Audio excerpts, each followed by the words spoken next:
As I was preparing for Haiti, one of the things we would be doing would be this 40-mile hike. But I'd never been to Haiti before. I didn't know what the climate would be. I didn't know what the terrain would be like. I didn't know what it'd be like to walk through countryside not knowing the language and not knowing really anybody. Anytime you travel internationally, there's of course a language barrier. Additionally, when you're going into a country oftentimes labeled third world, you start to think of resources like water and food. Yeah, I think going into it, people have talked a lot about just brokenness of Haiti, of it's just the society itself is broken, corruption, the government, mistrust. It just seemed every time people would talk about Haiti, it was never anything good. Maybe it's a good life practice. It's definitely a good international travel practice, but flexibility is absolutely the name of the game in Haiti. And one of our last evenings, we knew we were staying at a property of a guy that had been guiding us, and we had all intended to hang our hammocks in trees, and it turns out there were no trees. This family literally emptied out their rooms to provide space for us. We set up shop on their front porch. We set up shop in their children's bedrooms. The other neighbors came around and they hung out with us. Even though there was a language barrier, there was smiles and laughter shared at commonalities and things understood. People there take care of you, and so those things that you prepare for and wonder, where is my next meal, or water, or how am I going to communicate, those things take care of themselves because the people they're kind. So during the trip, Steve Weber had mentioned to us that I think it was back in the 50s maybe, that Haiti had been known as the Pearl of the Antilles. We quickly realized the beauty of a pedestrian view of this culture, that we were able to walk through these villages and encounter the warm smiles as people would engage us. Yeah, as we've been hiking, it's been a very engaging experience. There's a lot of people that are doing their daily routine. It's been unique in the sense that we are on this journey and going up the hills and carrying our equipment as we have this destination a couple days from now, but engaging and going through the markets and the villages, passing the homes, passing the people. Walking on the trail, looking out over the mountains, we were able to see this beautiful terraced farming down the really steep mountainside that they were able to scratch in existence. But then we also came into times of a pine forest, and they're trying to save these trees and they're planting new trees. So even the variety of landscape that we came across was surprising to me. Again, just from one area to the next of the islands, you feel like you were in Hawaii and then Colorado, and then for me I felt like I was in New Zealand at one point, or Ireland, and then in a Caribbean island all at the same time. It's absolutely beautiful. It's unbelievable. The hike itself was born in a spirit of adventure, but it also had a very practical element to it in that it was our mode of transportation to the town of Cascais-Pichon in southeast Haiti. Cascais-Pichon is the home of one of Heart to Heart International's most established federations in Haiti. The first day we're in Cascais-Pichon and we meet with a federation that's been around for around 6 years, and they were giving us insights into what that's been. And so we were able to hear stories of how the community was brought together. They were able to look at the resources that they had, and partnering with an outside group, how they were able to build a health clinic, how they were able to build and sustain a school. To hear how for the first time in history that they had 21 students pass the national exam, where previously there had only been one student ever. It was this huge achievement that you could tell that the community took great pride in, that those were the steps that they needed to take in order to bring health and stability to this really rural, cut-off community.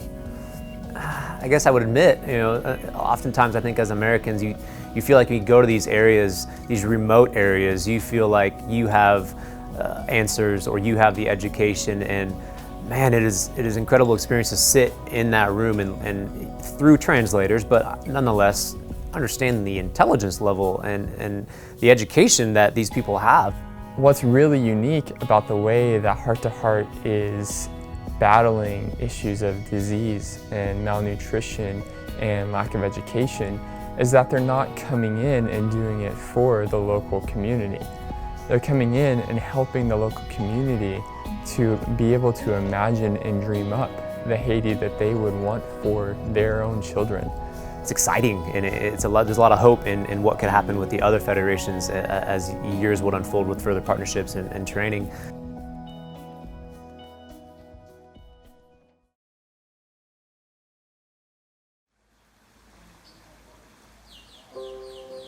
Knowing ahead of time that the Federation leaders in Mapu might be an ideal team for College Church to partner with if we were to move forward with a Haiti partnership, I think we all had a lot of anticipation for the Federation meeting that would take place there. I remember driving in, it was a really curvy, windy road that led from Cascade Pichon to Mapu. And the entire time you're just thinking, like, how on earth does anything move throughout this country, because the infrastructure is just so challenging. And I just remember bouncing along in the back and coming into this village and beginning to see ways in which the community had already begun taking steps to improve their livelihood.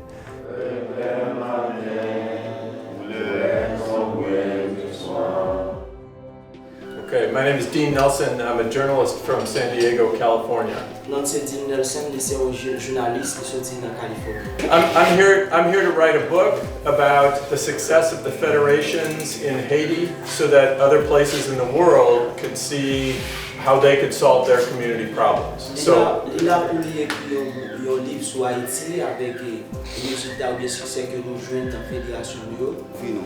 mais pour moun sa yo pas capable travailler, yo pas gen moun k'ap aider yo dans communauté a. Avec besoin yo pas gen moun parent yo pas travailler parce que si pas faire comme ça, yo planter petit peu maïs yo, quelques petits pieds fruits yo, petit peu.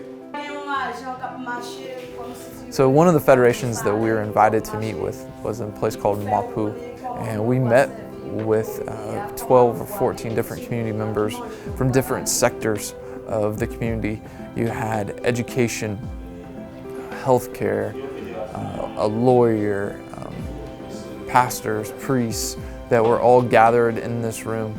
And we were able just to hear their hearts, what they desired for the community, what resources they had, but then also some of the limitations when they looked at their young people and the hopes that they had for them.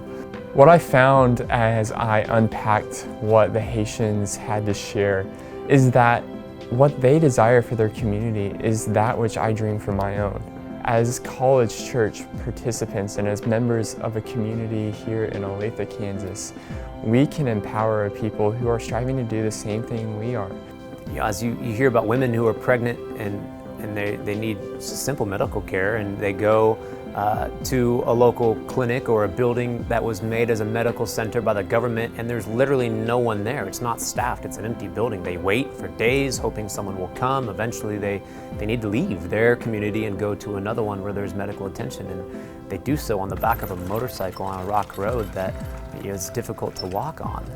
And I can't imagine that as a pregnant woman or an injured man or a sick kid. The first two things out of their mouths essentially are helping the people in their community with medical needs, pregnant women, helping make sure that they have good care to sustain the birth of new life, and then also talk about their kids, where you may expect they would talk about needing better access to clean water, or they would want a better school or a new church or some sort of infrastructure thing, but instead they're talking about the well-being of their youth and their generation and how that can help. And so it's pretty incredible to hear these adults in this community who really do not have much in the means of resources have a priority in the next generation having it better off, in the same way that we would all hope for our kids. And it's the hope that we have in knowing that as people who take part in the mission of God here in Olathe and in the mission of God all around the world, there's a resemblance and there's a continuity to the way that God moves His people to care for the world and care for the generations to come. We really thought that they would have 3 or 4 kind of projects. But when we got there, we realized they were at a place in which they were still needing some training. And we realized that maybe our role with that would change, and that we wouldn't jump in with accomplishing a project right away, but that one of the first things that we're able to do is come beside them and help establish and help with the training of this federation.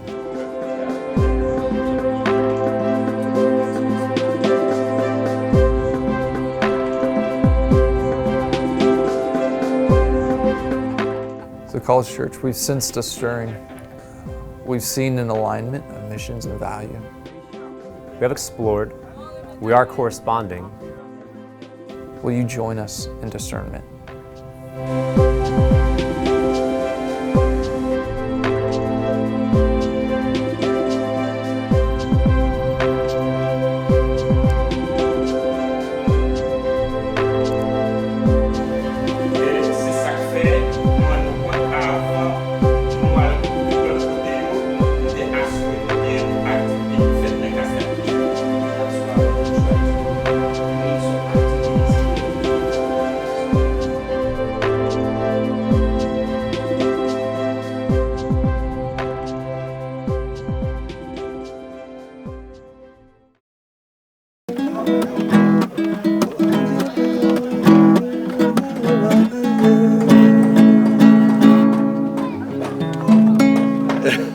Ah,